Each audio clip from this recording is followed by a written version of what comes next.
The following is a fan-based appraisal of material owned by someone else. Please support the official release, property of Konami, Frederator, and various others. And play the games while you're at it. This is based off the PlayStation era, very specific. We start off with Alucard leading the villagers at night before the night creatures can, in theory, be sent ahead by whoever leads them. Despite the name Night Creature, they operate perfectly well in daylight, so if they wait for the sun to rise, they simply allow these well-coordinated attackers to lay a bunch of traps in advance. There's no way to get all the way to the castle without being detected first, but this is as much of a head start as they are ever going to have. I'm sure most of them will make it. Saint Germain even mutters under his breath about how the coordinating vampire Dragan is showing too much bravado, and if he gets too many of them killed, everything will be for nothing, especially if you get all of them killed, including Saint Germain. Dragan expressed concern that he could do the whole thing himself and has no need for Saint Germain, and even though Saint Germain pointed out that he cannot fulfill the last steps, it doesn't seem like Dragan was wholly convinced, so we'll just see, won't we? It's going to look like things got spiced up a bit in a deliberate gamble with Saint Germain's life, but we'll get to that after Alucard cuts the throat from this giant spider that attacks by shooting corrosive acid out of boils on its torso. It gets even uglier after this. It also seems to be mostly nothing but mini-bosses. Not even mid-level hench. Alucard's clearly having trouble with each of these, but maybe it's because he has to guard and run defense for so many other people.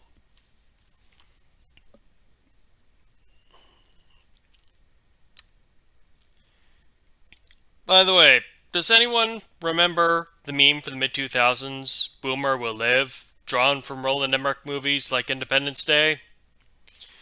Spoiler alert, it doesn't apply here. I cannot show any of that on YouTube. Yeah, not everyone gets out. 2 legs, 4 legs, there are losses. The highlight of the evening is Alucard having to cut off so many heads from a giant centipede. And speaking of night creatures and heads, we cut to Hector chastising Syrian soldiers for not removing the arrowhead from the eye socket first. See more of Hector's concern from the night creatures, and while I would have pointed out why this would be the best point to do any surgery on the body before it is transformed, we also see that Styrian soldiers appear to have taken a vow of silence. At no point in this series prior have I ever heard any of them speak. As for speaking, the soldiers leave with the new night creature, and Hector and Lenore turn the conversation to what she's learned of Carmilla's scheming.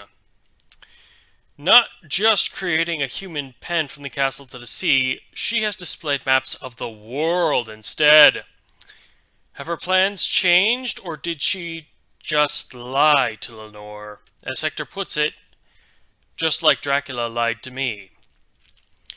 Jumping ahead to Targovishta, we see Trevor and Sypha stepping around the chamber pot puddle.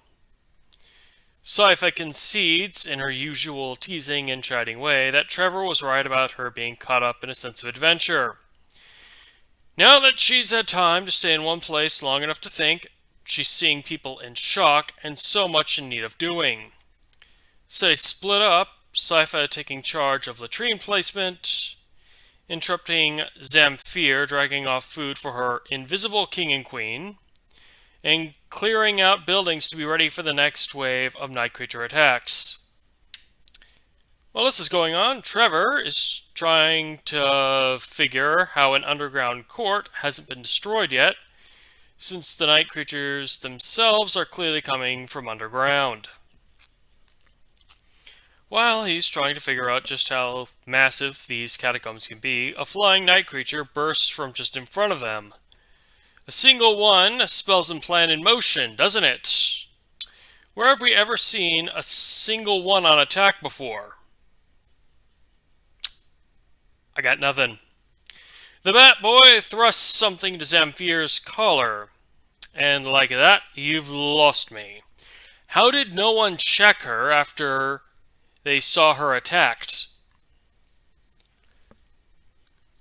One on its own in the air, attacking and singling out a single person before it dies. Very suspicious.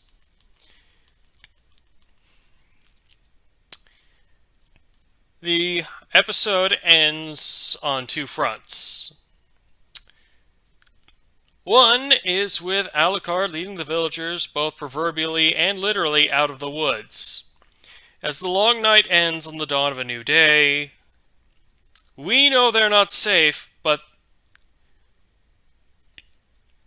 this relief all around is infectious.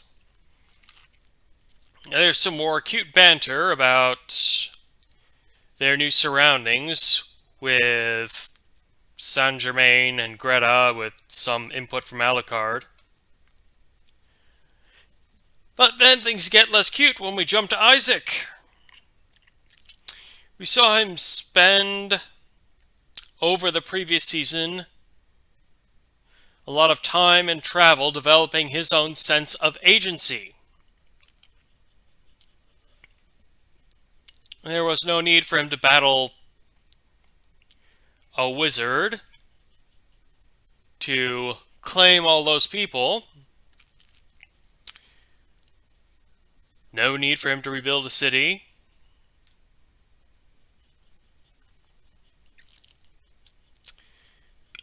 And now he's moving beyond need all around for ambition and for his own plans, which have turned to conquest, which had me a little surprised. I, was expecting something vengeful, but conquest?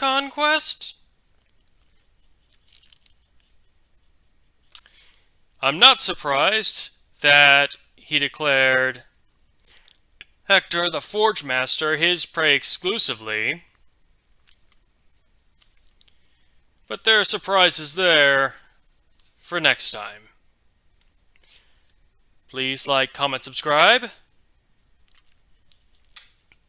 And all constructive criticism is useful criticism. Thanks for watching.